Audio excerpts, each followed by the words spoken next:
হে কি অবস্থা সবার, আশা করি সবাই ভালো আছে। সবাইকে আমার নতুন ব্লগে একটু স্বাগতম। তো হঠাৎ আমি একটা ফ্যাক্টরিতে আসছিলাম, আসার পর অনেক কিছু দেখলাম, দেখার পর ভাবলাম যে তোমাদের সাথে একটু শেয়ার করি। তো আজকে আমি যে ফ্যাক্টরিতে আসলাম, ফ্যাক্টরিটির নামটি হচ্ছে আকিস কোম্পানি, আকিস গ্রুপ। যে আকিস গ্রুপে আসার পর, যে কোনো একটা কাজে আসার পর ভাবলাম যে তোমাদের সাথে একটু শেয়ার করে তুলে ধরি যে জাহাজ থেকে কীভাবে মালগুলো আসে, মালগুলো কীভাবে ক্যারিং করা হয়। তো হঠাৎ করে এগুলো তোমাদের সাথে শেয়ার করবো, কারণ ফার্স্ট টাইম আমি দেখলাম যে জাহাজ থেকে কীভাবে মালগুলো ক্যারিং করে, কখনো দেখা হয়নি।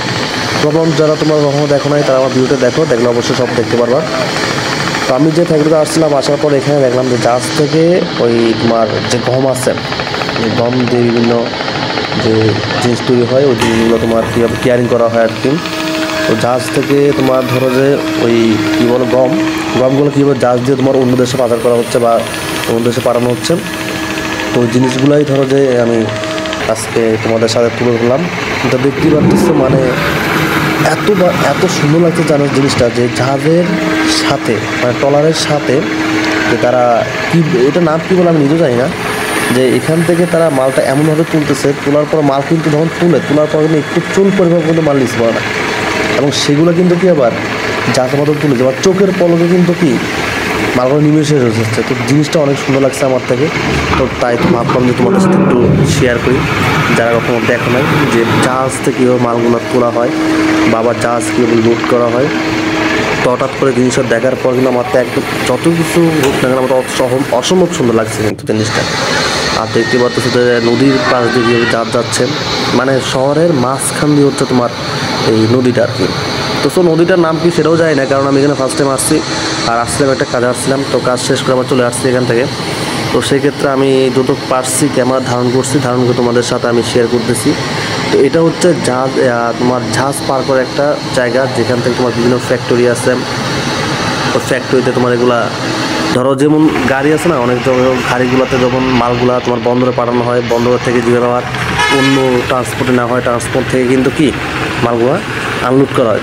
জাহাজের ক্ষেত্রে কিন্তু সেম, ধরো বরিশাল, চট্টগ্রাম, তারপর ঢাকা বা বিভিন্ন জায়গাগুলো যেগুলো ট্রান্সপোর্ট আছে বা ফ্যাক্টরি আছে, তো ওগুলোতে জাহাজগুলো তোমার মাল নিয়ে আসে, আবার মাল লুট করে ওগুলো অন্য একটা বন্দরে যায়। ঠিক ওইভাবেই কিন্তু, কেমন আমি তো প্রথম ভাবছিলাম যে এটা হয়তো বালুর ট্রলার হবে, কারণ এখন পরবর্তী আসে দেখি না এটা গম নেওয়ার জন্য আসছে। তো আমাকে জিজ্ঞেস করলাম যে ভাই এটা গমটা নিয়ে বিয়ে হবে, তখন আমাকে বললো যে আপনি একটু অপেক্ষা করেন, কিছুক্ষণ পরে এটাতে গম লুট হবে, তো আপনি এটা দেখতে পারবেন। আর এই যে বুটগুলো কিন্তু সবগুলো কিন্তু কি এখানে আসছে মাল লুট করার জন্য। এটাও কিন্তু সেম ঘুরে এখানে আসবে, এটা লুট হওয়ার পরে ওইটা লুট হবে। ঠিক সেম আমি অনেকক্ষণ দেখলাম, প্রায় আধা ঘন্টা 1 ঘন্টা প্রায় দাঁড়া দেখলাম, মানে একটা লোক পুরো মেশিনটাকে কন্ট্রোল করতেছে কীভাবে। সে উপরে বসে আছে, উপর থেকে গমগুলো সে লুট করতেছে, করার পরে আবার সেগুলো জাহাজে লুট করতেছে। এখানে সব কিছুই ভালো লাগছে, মোটামুটি সব কিছুই, কিন্তু একটা জিনিস খুব খারাপ লাগছে, যেটা হচ্ছে এটা পরিবেশটা এতটা নোংরা।